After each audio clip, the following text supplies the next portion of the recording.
የትኛው መልካም ስራ ከመዳን አንፃር ምንም ድርሻ የለውም። የፈለገ ጥሩ ጸባይ ቢኖር ያለኝ ገንዘብ ሁሉ ለሰው ብትሰጥ ሰውን ብትል ኃጢአት ባትሰራ ባታመነዝር የትኛውም አይነት ክፉ ቦታ ላይ ባትገኝና ሰው አክባሪ ብትሆን በዓለማት በትህትና የታወቅ ሰው ብትሆን እንኳን ለመዳን ይህ በቂ አይደለም።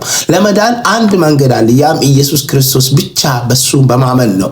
መጽሐፍ ቅዱስ በሮሜ መጽሐፍ ላይ ሲናገር ሰው ሁሉ በልቡ አምኖ በአፉ መስክሮ ይድናል ይላል። ይህ የሚሆነው ኢየሱስ ክርስቶስን አብ ስለኛ በኃጢአታችን ምክንያት በመስቀል ላይ ተንጠልጥሎ እሱ የኛን ዋጋ ከፍሎ እኛን እንዲያድን የተላከው ብቸኛ የመዳን መንገድ ኢየሱስ ነው። ሰው የሚድነው በኢየሱስ ክርስቶስ ሲያምን ብቻ ነው። ከዚህ ውጪ የምንሰራቸው ስራ ሁሉ ስለ ዳንን የምንሰራቸው እንጂ ለመዳን አይደለም።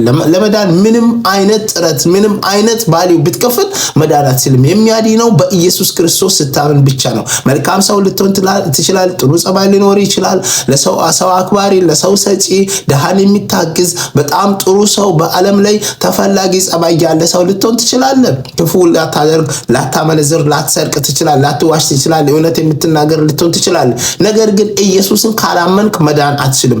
መዳን ያለው ኢየሱስ ክርስቶስ ውስጥ ብቻ ነው። በዚህ ስም ስታድን ትድናለህ። በዚህ ስም ስታድን የሚድነው ከስጋ ብቻ ሳይሆን ከመንፈስና ከነፍስ በሽታ ሁሉ ነው የሚድነው። ኃጢአት ሁሉ ይቅር ማለት የሚችል ኢየሱስ ክርስቶስ ነው። ይህን ደግሞ የምናገኘው በዚህ ወንጌል ውስጥ ነው። በዚህ 66 ወንጌል ውስጥ የኢየሱስ ስም ተደጋጋሚ ተጠቅሷል። ይህ ኢየሱስ በብሉይ ኪዳን ዘመን የነበረ ደግሞ በማይራም ስለኛ ተወልዶ እኛን ለማዳን በመስቀል ላይ ተንጠልጥሎ በሶስተኛ ቀን ተነስቶ ወደ አብ ያረገ አሁን በአብ ቀኝ ተቀምጦ ያለ ስለኛ ደግሞ ተመልሶ የሚመጣ ከአብ ጋር እንድንኖር ለዘላለም እንድንኖር ከሱ ጋር ሊወስደን ያለ ኢየሱስ ነው። ይህ ኢየሱስ በዚህ ዳመና ላይ አንድ ቀን ይመጣል። ሲመጣ እኛ ደግሞ እንቀበላለን። በዚህ ኢየሱስ አለማመን ማለት ከፍርድ በፍጹም በየትኛው መንገድ ሰው ለመዳን አይችልም። ለመዳን ብቸኛና ብቸኛ መንገድ በኢየሱስ ማመን ነው። ኑ ወደ ኢየሱስን እመኑ። እሱ እረፍት ነው። በሱ ሰላም አለ፣ በሱ እረፍት አለ።